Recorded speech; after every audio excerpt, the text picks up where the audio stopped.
আসসালামু আলাইকুম। আজকে আমি শেয়ার করব আমার সাইকেলিংয়ের একটা ঘটনা। প্রথমত আমি এই দিন প্রায় 30 কিলোমিটারের মতো সাইকেল চালিয়েছিলাম ফ্রম কুষ্টিয়া টু পাবনা, এবং এখানে আমার যাত্রার ঘটনাগুলোই আপনাদের সাথে শেয়ার করব আর কি। এবং আমি পাবনাতে যে কী জিনিস দেখলাম সেটা আপনাদের আজকে জানাবো। আশা করি আপনারা সবাই আমার সাথে থাকবেন। প্রথমত যাওয়ার রুট সম্পর্কে যদি বলি, এখানে হচ্ছে যদি কেউ বাস দিয়ে যেতে চায় তাহলে লালনসার ব্রিজ হয়ে তাকে হচ্ছে পাবনাতে যেতে হবে। এছাড়া যদি কেউ অটোতে করে বা হচ্ছে সাইকেল বাইকে যেতে চায় তাহলে সে শিলাইদহ হয়ে পাবনাতে ঢুকতে পারে। সেক্ষেত্রে আর কি খুব কম দূরত্বে পাবনাতে যাওয়া সম্ভব।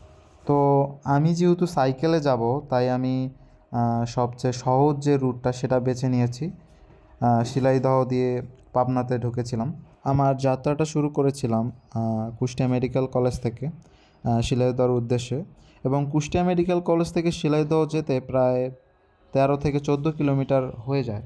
এবং এর ঠিক পাশ দিয়ে প্রবাহিত হয়েছে গড়াই নদী, যেটা কিনা পদ্মা নদীর একটা শাখা। এবং গড়াই নদী পার হয়ে অপোজিট সাইডে আমাদের পাবনা। ঘাটে এসে জানতে পারলাম সাইকেলের জন্য 10 টাকা এবং পার পারসন পার হওয়ার জন্য 40 টাকা। এরপর 30 মিনিট পর্যন্ত প্রায় ওয়েট করলাম, দেন ছাড়লো নৌকা। এখানে ভিউটা অনেক সুন্দর ছিল। যাই হোক, বিকাল পড়েই গেছিলো প্রায়, ভিউটা অনেক সুন্দর ছিল। এরপর পার হওয়ার পর চর পেয়েছিলাম, একটা অনেক বড় চর, সেটা আবার সাইকেল দিয়ে পার হয়েছিলাম। চরটা পার হতে একটু ভালোই কষ্ট হয়ে গিয়েছিল। এরপর আবার রাস্তা ধরে পাবনার দিকে যাওয়া। তো এখান থেকে মেইন শহরে যেতে প্রায় 5 কিলোমিটারের মতো পথ অতিক্রম করতে হয়। সাইড ভিউগুলো অনেক সুন্দর ছিল। যাই হোক, অনেক ভালো লাগতেছিল সাইকেল চালাইতে। শেষমেশ পাবনাতে এসে পৌঁছালাম। শহরে ঢুকেই আমি আমার এক পরিচিত ভাইয়ের কাছে যাই পাবনা মেডিকেল কলেজের, এবং আশেপাশে অনেক ঘোরাঘুরি করি।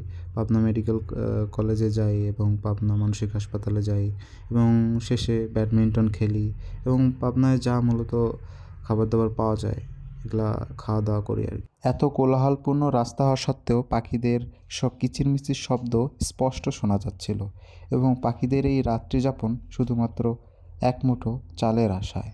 এরপর টানা 2 ঘন্টা ব্যাডমিন্টন খেলার পর ক্লান্ত শরীরে খাওয়া দাওয়া করে ঘুমিয়ে পড়ি। সকালে ভাইয়ের ডিউটি থাকায় ভাইয়ের কাছ থেকে বিদায় নিয়ে আবারও শুরু করি সাইকেল চালানো। এরপর প্রায় 10 কিলোমিটারের মতো সাইকেল চালিয়ে পাবনা শহরটা পুরোপুরি দেখার পর আমি ব্যাক করি আমার কুষ্টিয়ার দিকে। এই দিন চরটা পার হতে প্রায় ভালোই কষ্ট হয়েছিল। এরপর অনেকক্ষণ ওয়েট করার পর নৌকা আসলো, নৌকাতে উঠে আবারও সেই একই নদী ভ্রমণ। নৌকায় ওঠার পর সময়টা যে কোন দিক দিয়ে চলে যায় বোঝাই যায় না আসলে।